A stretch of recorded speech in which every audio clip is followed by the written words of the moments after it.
He was the bad boy of tennis, the mullet, the neon outfits, the rebel who shocked Wimbledon by refusing to even play it at first.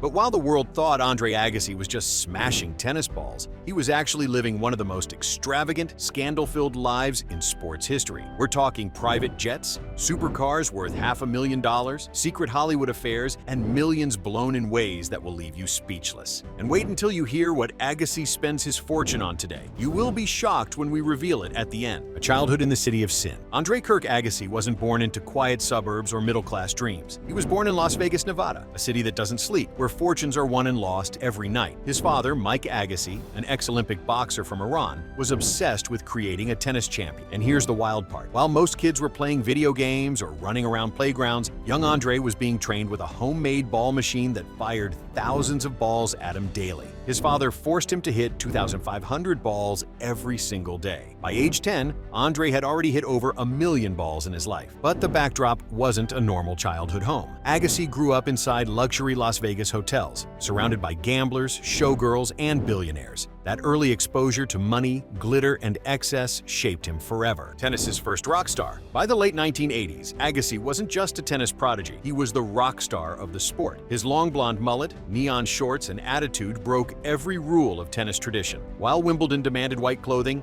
Agassi refused to play there for years. But when he did, he shocked the world, winning Wimbledon in 1992, launching himself into superstardom. Suddenly, Agassi wasn't just a tennis player. He was on magazine covers, starring in commercials, and living like a celebrity far beyond the court. He became the first male player to win all 4 Grand Slam titles on 3 different surfaces, cementing his name in history. But as his tennis trophies piled up, so did his taste for luxury. Mansions fit for royalty. Agassi didn't just live anywhere. He lived like a king. His famous property in the Spanish Hills gated community of Las Vegas was jaw-dropping. Built in 1993, the home had giant double doors, a sweeping staircase, 5 bathrooms, multiple luxury suites, an outdoor tennis court, spa, swimming pool, and breathtaking views of the Nevada mountains. Inside, it looked like a palace, custom rooms, private lounges, and an entire gallery overlooking his pool and tennis court. The mansion went on the market for around $15 million, but for Agassi, it was just one stop on his luxury carousel. Later, he and Steffi Graf moved into Summerlin, another ultra-exclusive Vegas community where their new estate gave them maximum privacy, complete with sprawling grounds, luxury amenities, and hidden entrances to escape paparazzi. Agassi wasn't just a champion, he was living like Vegas royalty. Cars, jets, and million-dollar toys. When you earn millions, how do you spend it? If you're Andre Agassi, you do it big. His crown jewel was the Vector W8 supercar, one of the wildest, rarest cars of the 1990s.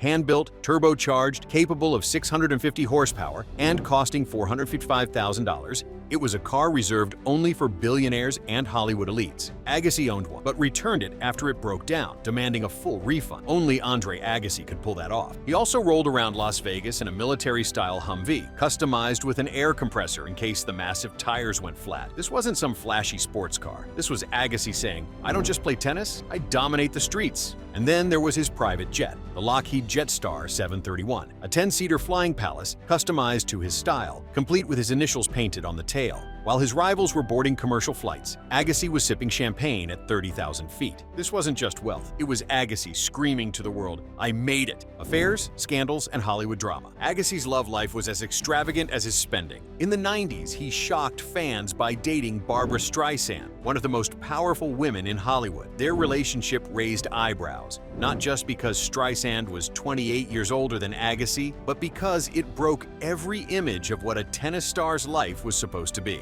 In his autobiography, Agassi said their romance was like wearing hot lava. It was forbidden, intense, and scandalous, and he loved it. Then came his marriage to Brooke Shields, Hollywood's golden girl. They married in 1997 in a star-studded event. But behind the glitz, the relationship was falling apart. By 1999, the marriage ended in a messy divorce, complete with tabloid headlines and whispers of jealousy, fame clashes, and hidden struggles. But then came his biggest surprise, Steffi Graf. In 2001, Agassi and Graf married in a private ceremony at their Las Vegas home. No celebrities, no media circus, just their mothers as witnesses. Together, they became one of tennis's ultimate power couples, raising 2 children, Jaden and Jazz. Unlike Agassi's chaotic past, his life with Graf has been stable, private, and drama-free. Business empire and bold investments. Agassi wasn't content with tennis money, he wanted empire money. In 1996, he co-founded the official All-Star Cafe with Shaquille O'Neal, Joe Montana, Wayne Gretzky, and Monica Seles.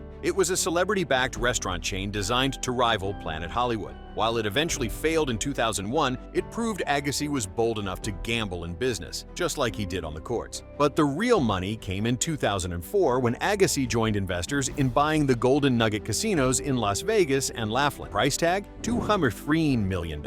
For a tennis player, this was unheard of. Agassi was now dealing in the kind of business usually reserved for tycoons. He also invested in Meadows Bank, startups through Allen & Company, and co-founded Agassi Graph Holdings, dabbling in nightclub, real estate, and even furniture line. Some failed, some succeeded, but all of them kept Agassi in the millionaire circle long after his last forehand. Endorsements and the image is everything era. No one captured the 90s like Andre Agassi. In 1990, he starred in Canon's EOS Rebel camera commercial with the now famous line, "Image is everything." That phrase defined his career. He was the rebel, the showman, the man who turned tennis into a rock concert. Agassi signed multi-million-dollar deals with Nike, Head, Adidas, American Express, Mazda, Deutsche Bank, and DuPont. At one point, his endorsements alone were bringing in over $25 million per year. He became bigger than the sport itself, from wild spending to philanthropy. But here's the shocking twist. For all the money he blew on cars, jets, and Hollywood drama, Agassi would reinvent himself in a way nobody expected. In 1994, he launched the Andre Agassi Foundation for Education, which has since raised nearly $200 million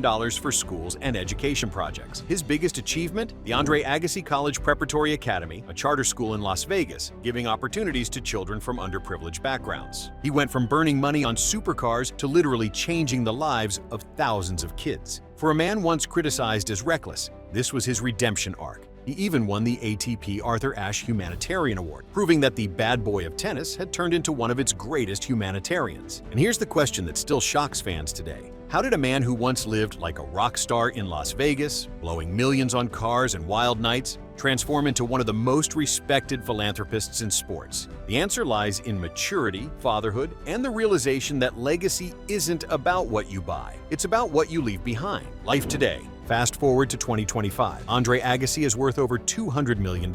He lives quietly in Las Vegas with Steffi Graf and their children. No paparazzi, no scandals, just family, philanthropy, and carefully managed business ventures. He still makes appearances at tennis events, still commands respect in the business world, and still runs his foundation. But the neon shorts, the wild cars, the Hollywood scandals, that's all part of the legend. Agassi today is the calm after the storm. But make no mistake, his life remains one of the most extravagant journeys in sports history. Andre Agassi's story isn't just about tennis. It's about rebellion, excess, scandal, wealth, and finally, redemption. From living in hotel suites as a child, to buying supercars and private jets, to dating Barbra Streisand and marrying Brooke Shields, to building schools for kids in need. His life is proof that you can live like a rock star and still end like a legend.